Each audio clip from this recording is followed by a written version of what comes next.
So Jussie Smollett is on the stand again today, and now he is going through what happened on that fateful morning with the Osundario brothers. Yeah. Early in a Super cold. frigid Chicago winter day. What actually happened here? And he is now basically telling his version that he's told from the beginning. He says this was a real attack, that the Osundario brothers went after him, and he is going after their credibility. So Matt Finn from Fox News Channel has been in the courtroom, and he's joining us right now while there's a break. Matt, welcome back to TMZ Live. Thanks for having me. Give us the lowdown on his version. Smollett said in court that he was walking to a Walgreens after 1 a.m. to get eggs because Bola Osundario told him that he needed to eat some eggs to keep up with his nutrition plan. And Smollett says he was walking back to his condo and he was attacked from behind. He said it felt like Looney Tunes because he turned around and a very large man lunged at him. He said he was hit in the face, struck to the ground, and that ultimately that noose was placed around his neck. And Smollett said in court that he got a look at one of his attackers and that one of the attackers was light-skinned. But Smollett says he later told police he wasn't entirely sure if the person was light-skinned. Rather, he figured they were white because of using the N-word. And Smollett says that his attackers ran away. And there is a security guard here who kind of backed up some of what Smollett has to say. A security guard testified under oath that two men or people ran away from the scene. And when you got to look at one of them very, very briefly, one of those people appeared also to be white. So he says that that he thought that one of the guys was light-skinned. That was just the thing that jumped out when the Osundario brothers came on the scene in this case. It was the first thing that made everyone go, well, wait a second. They're not because light-skinned. He said that they were Yeah. either light-skinned or white, and these guys are extremely dark. So how does he explain that clear, just to anyone's eyes, discrepancy? Well, back in 2019, after the initial alleged attack, one of Jussie Smollett's attorneys went on one of the morning shows and said it's possible that perhaps one of these attackers, put white face on or put some powder on their face.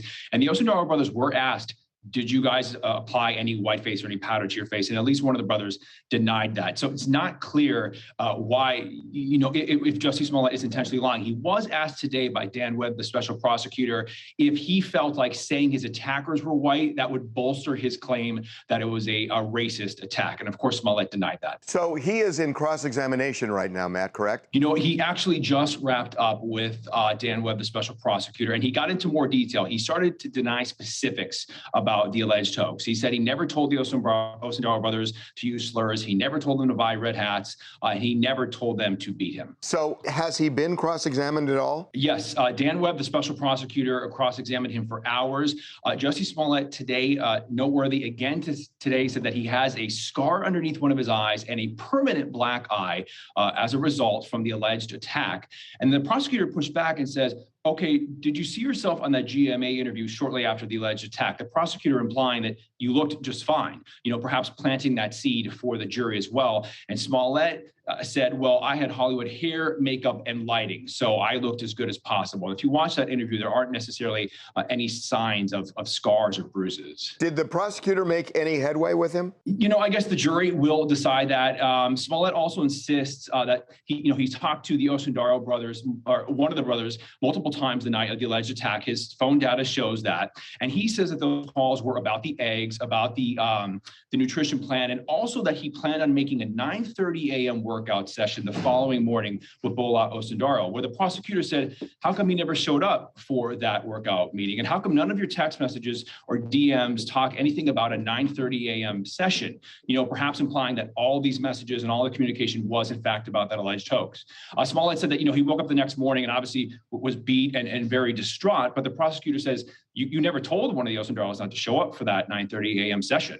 And so then Smollett also said, well, hey, none of my text messages ever reveal an alleged attack. A lot of people who don't believe Jussie Smollett point to the fact that this was a very, very, very cold night, and that Jussie Smollett decides to go out for eggs at 1 o'clock in the morning because of a workout regime that he's going to do the next day, which he could have done in the light of day. And a lot of people say it just doesn't make sense why somebody would put themselves out in the streat. In the middle of a polar vortex. Right. Did that come up, and was he cross-examined on that? You know, that has come up a lot. It's at least been noted how cold it was. For example, when some of the police officers testified, it was noted how frigid it was. And it was also noted, at least discussed, that the streets were basically entirely empty. So when you watch surveillance video, and I've watched hours and hours of it, you really don't see anyone else in that circumference other than the alleged attackers and Jussie Smollett. So it almost makes it easier to pinpoint who you're looking at. Yeah, look, Matt, I've covered a lot of trials, and I stopped predicting what the verdict was going to be after O.J. Simpson. But you must have some sense, you know, how's it going for the prosecution? How's it going for the defense here? What's your read? Harvey, I also don't like to predict trials. One thing I will say is the jury, I think, was very professional, stone-faced, poker-faced the entire time. Did they show signs of being tired at some points? I'm sure, you know, in fact, one point the defense noted that. But I would say, in my experience inside the courtroom, looking at the jury, you could not gather anything from them. No reactions, no nodding of the head or shaking of the head. So we'll see. You know, in the cross-examination, Smollett was able to perhaps cast some doubt. You know, it's who's lying here? The Osundairo said, you know, we didn't accept money for drugs. One of the brothers claimed, I didn't have a homosexual relation with Smollett. And Smollett says, well, you in fact did. So does that little bit sow some seeds of doubt regarding, you know, how honest the Osundairo brothers are? Perhaps. Okay, so I'm going to ask this a slightly different way.